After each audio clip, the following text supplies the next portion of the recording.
lived here since, I think, 2010 is what I've been told. She thinks 2010? That's what she was told. You sure this is her house?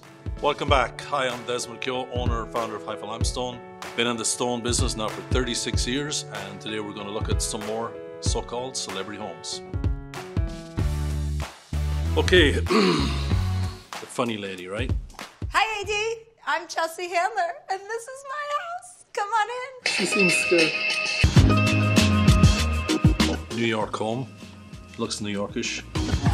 So I've lived here since, I think, 2010 is what I've been told. She thinks 2010? That's what she was told. You sure this is her house? This is the kitchen, which I do mostly nothing in. She doesn't cook. This is agate. Blue agate. This is a kind of a grey blue agate. Very, very dense, very hard, acid resistant. So it's good for kitchens. Expensive, you know. The agate's going to be about $12,000 to $15,000 a slab. Super hard material. It's conglomerated. It actually comes out of the ground in like spheres and boulders like this. They get sliced, laid out on a big table, and pretty much resined or epoxy together to make a slab and then put through a machine and polished. The countertop was just flat and like half the size of this, so I wanted to extend it and have different levels. If there's a stove and it's a flat island, you don't want to be sitting at it, because if somebody spills boiling water, it's going to come right at you. Whereas if you have that little 4-inch backsplash in the upper, there's a safety. It's actually code in some cities. This is where most people end up smoking cigarettes at the end of the night at my house. Wow, I could smoke in her house. I wonder if she likes cigars. If they smoke inside, which I'm totally for, I want people to do whatever they want, whenever they want. So this is my medicine jar. This is where I keep a lot of my joints and weed and what have you. Is she serious? Black granite with a hone finish. So it's actually not shiny black granite, it's kind of a flat matte finish. The problem with that, it kind of shows every fingerprint, so it's like a black Mercedes, you see everything. It's really the only granite we do now is black granite. It is timeless. Sometimes I find other things in here that are even more exciting. Any cigars in there?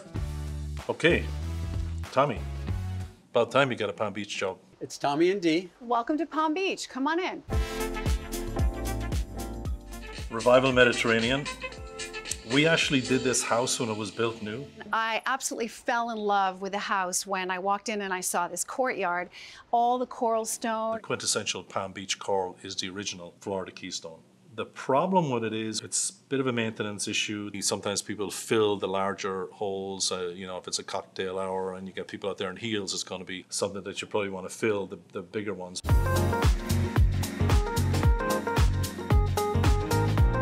Today we're doing so many modern minimal homes, but I personally think a Revival Mediterranean updated like this, where it's light and bright and airy, is just fabulous. I mean, this is a beautiful home. Living with this stone is, for me, very traditional because it's very Mediterranean, but I'm obsessed with the columns and the detail. See, we got a lot in common, me and Tommy. Who's next? Hi, AD. I'm Kacey Musgraves. Welcome to my home here in Nashville. Come on in. Kacey Musgraves, country and western. Or does it say here country, right? They dropped the western.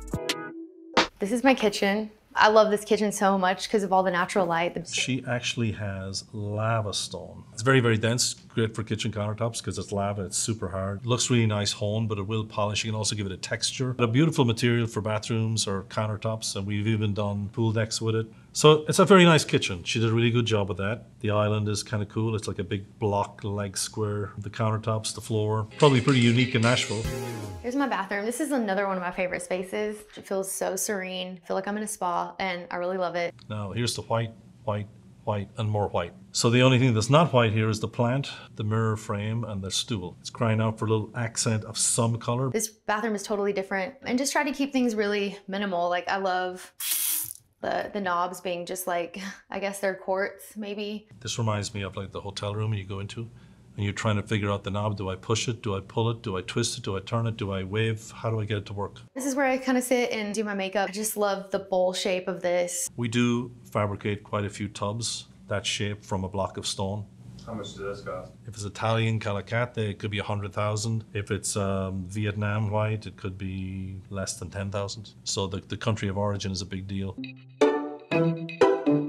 Hi, I'm Mindy Kaling, and welcome to my home. Do you know who she is?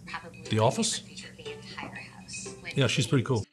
The fireplace in this room is probably my favorite feature of the entire house. When Katie was describing it to me, I didn't really understand it. With clients, they get really nervous about color because it's a big commitment. But that's where you need the professional interior designer. But I love color, and I think that's really great because the fireplace stands out. It pops as just a simple beige, off-white cream limestone. My dining room is done with the same drapery and the same wallpaper. The draperies are super over-the-top, funky pattern with lots of color, deliberately contrasting all of those colors of what's going on with the simplicity of the fireplace. It works very well.